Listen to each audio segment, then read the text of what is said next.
Violent video games, the latest target of the president's task force on guns set up in the wake of the Sandy Hook Elementary School massacre.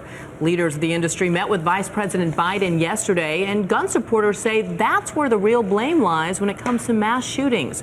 ABC's David Curley is at the White House with more on the meetings. Good morning, David. Good morning, Deanna. We are now just hours away from the vice president unveiling his recommendations on guns after that series of meetings. And as you mentioned, the latest with video game makers who said, don't blame us. This is big business. In 2011, consumers spent nearly $25 billion on video games. Call of Duty Black Ops. And in this debate, some gun advocates blame those games and violent movies for sparking mass shootings by young men.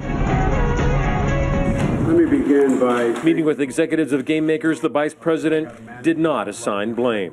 we're anxious to see if there's anything you can suggest to us to diminish the possibility, even if we only save one kid's life as a consequence. It was the killing, as the vice president said, the riddling of bodies of 6- and 7-year-olds at Sandy Hook Elementary that started this debate, with the most contentious meeting coming with gun groups. There is actually difference among them as well. It's not a uniform view. But the biggest, the National Rifle Association, was clear. It won't buy any of the administration's ideas to control guns. Yahoo! I don't have any comment on what anybody said about the meetings. Also PPKS 9mm short. One idea the vice president highlighted was actually part of the latest 007 movie.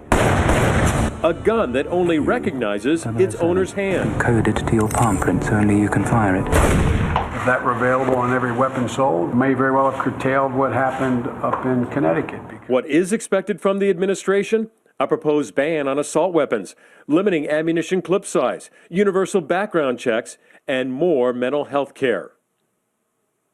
On how guns are really a part of our culture, the vice president, when talking about releasing his report, said he is shooting for Tuesday and said there is no silver bullet solution to our gun problem.